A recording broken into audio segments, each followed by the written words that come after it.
Bismillah.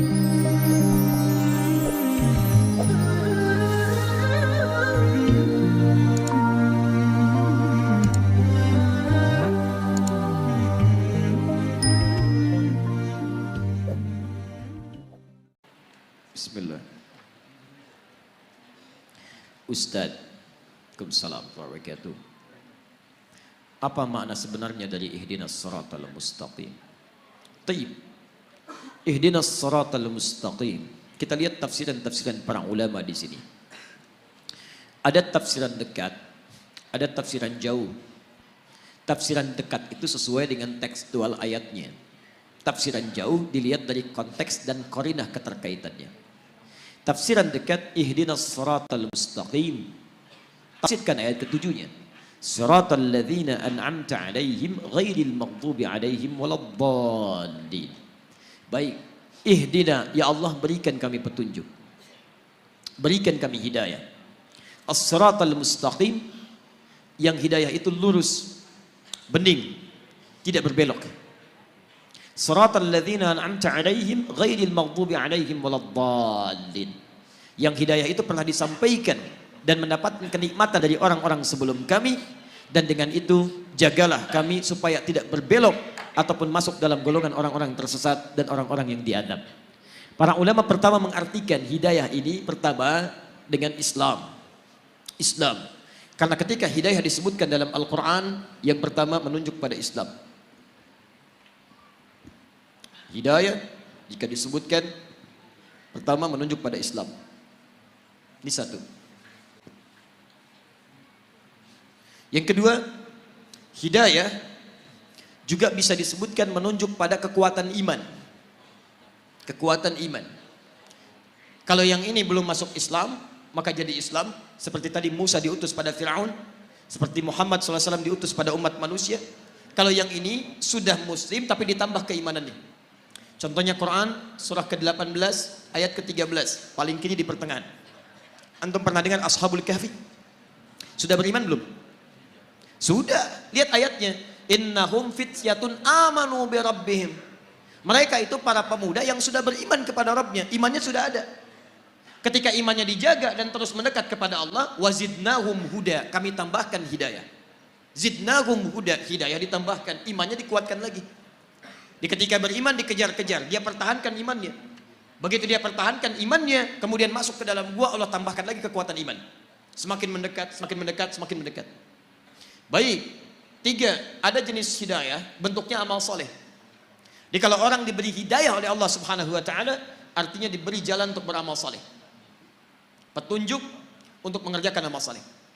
Dalilnya Quran surah kedua, misal Al-Baqarah, dari ayat kedua sampai ayat kelima. Lihat, dzalikal kitabu la raiba fihi hudan lil muttaqin. Hudan, hidayah diberikan pada orang takwa. Siapa orang takwa itu? Orang yang tergerak mengerjakan amal soleh dengan imannya. Alladzina yu'minuna bil ghaib wa yuqimunas shalah wa mimma razaqnahum yunfiqun walladzina yu'minuna bima unzila ilaik. Lihat, wabil akhirati hum yuqinun. Orang-orang yang salat, orang yang infak, orang yang baca Al-Quran disebut oleh Allah orang-orang yang mendapatkan hidayah. Ayat 5-nya, ulaika ala hudam mir rabbihim. Mereka itu mendapatkan hidayah dari Rabbnya. Makanya antum ketika, maaf ya, kalau kita mendapatkan hidayah dari Allah, maka seluruh tubuh kita akan tergerak beramal soleh. Bisa. Di antara makna hidayah penambahan iman. Apa fungsi mata? Melihat. Tuh, sudah keliru. Mata itu bukan melihat. Mata itu fungsinya bukan melihat. Kalau cuma melihat, kambing melihat. Elang melihat. Dan saya sering katakan mata elang lebih tajam daripada mata antum. Elang naik ke udara, di langit dia melihat anak ayam, kelihatan oleh dia, diterjang, diambil. Antum naik pesawat ke udara, anak antum gak kelihatan di bumi. Tapi mata elang tidak dihisap, mata antum dihisap. Quran surah 17 ayat 36. Inna sam'a wal basara wal fu'ada kullu ulaika kana anhu mas'ula. Telinga, pandangan, apa yang kita fikirkan akan dihisap oleh Allah. Karena mata kita dihisap, fungsi mata kita bukan melihat. Fungsi mata kita melihat yang baik-baik. Quran surah 24 ayat 30 untuk laki-laki, ayat 31 untuk perempuan. Kullil mu'minin, lihat. Ketika fungsi mata disebutkan, imannya dulu disebutkan. Katakan pada pria-pria yang merasa punya iman. Siapa yang punya iman? Yang mendapatkan hidayah. Karena bagian dari hidayah adalah memberikan kekuatan iman. Lihat, hidayah masuk lewat mata, iman masuk lewat mata. Ketika iman masuk lewat mata, yaghuddu min absarihim, maka dia akan palingkan dari yang tidak baik menurut Allah. Makanya mata orang yang mendapat hidayah itu ketika melihat yang baik-baik cepat bergerak. Coba lihat, di antara sekian orang yang lewat di jalan, ditampakkan oleh Allah melihat masjid, melihat orang, melihat sekian. Berapa di antara yang melihat itu yang tergerak untuk datang ke masjid? Yang paling aneh begini, antum kerja nih, tiba-tiba di jalan, begitu mau pulang, azan. Begitu lewat kok lewat masjid dan antum lihat orang sholat. Pertanyaan saya, mudah bagi Allah mengarahkan antum ke tempat lain yang tidak melihat orang sholat. Kenapa anda dibawa ke situ melihat orang sholat? Artinya Allah menginginkan anda dapat hidayah lewat mata anda. Itu poinnya.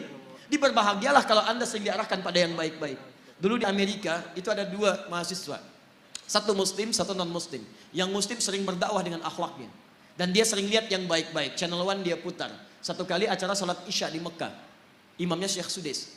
Dia iseng tanya pada kawannya non muslim. Perhatikan kalimatnya. Menurut kamu berapa banyak orang ada di situ? Masjidil Haram. Kata non muslim, saya kira 5.000, 50.000 lah. Kata temannya, di situ setidaknya ada 500.000 sebelum dibongkar. Kata yang muslim, berapa lama waktu dibutuhkan untuk membuat mereka semua rapi seketika? Kata yang non muslim, saya pikir 3 pekan. 3 pekan. Dia kira dibariskan satu-satu. Perhatikan kata yang muslim, saya akan tunjukkan pada anda, tidak sampai 5 menit semua baris rapi. Masya Allah. Kata non muslim ini, saya tidak percaya. Kata yang muslim, lihat. Begitu iqamat, Allahu Akbar, Allahu Akbar, Masya Allah. Yang tawaf berhenti semua, rapi menghadap. Belum 1 menit, sudah bengong. Tunggu, jangan dulu bengong. Begitu Syekh Sudes memulai, istawu, istaqimu, rapat, rapi, tegak semua. Begitu takbir, Allahu Akbar, semua takbir seketika, rapi, nggak sampai 5 menit. Tiba-tiba hidayah masuk lewat mata. Tuh, pertama, Islam. Dia berkata, perhatikan perkataannya, tolong tunjukkan pada saya bagaimana caranya masuk Islam. Karena agama ini bukan buatan manusia. Nonton sholat Isya, dapat hidayah, masuk Islam. Yang paling aneh, sudah masuk Islam, diajak sholat Isya, nggak berangkat. Itu poinnya. Hidayah masuk lewat mata. Makanya mata orang dapat hidayah, itu lihat yang baik-baik cepat. Yang tidak baik dia palingkan. Lihat handphone, tayangan gak baik, dia palingkan. TV, gak ada acara yang gak bagus pindah channel. Majalah gak ada yang dibawa yang gak baik-baik, yang baik semua. Baik. Makanya kalau antum sering lihat yang baik-baik, yang halal-halal, yang haram, antum gak akan peduli. Seorang suami yang selalu menatap istrinya yang halal, maka matanya tidak akan pernah diarahkan pada yang haram. Demikian pasangan. Demikian kehidupan, dan cepat, bahkan istighfar dia. Kalau dia sudah jadi penghuni surga, lisannya cepat istighfar. Quran surah ketiga ayat 133. Wasari'u ila maghfirah. Perhatikan, ada calon penghuni surga seluas langit dan bumi, orang takwa itu cepat beristighfar. Begitu dia lihat tayangan yang tidak baik, dia palingkan, lisannya istighfar, astagfirullah. Dan cepat, antara lisan dengan mata itu seimbang, palingkan, astagfirullah. Gak ada yang terlambat, astagfirullah. Nah, itu belum.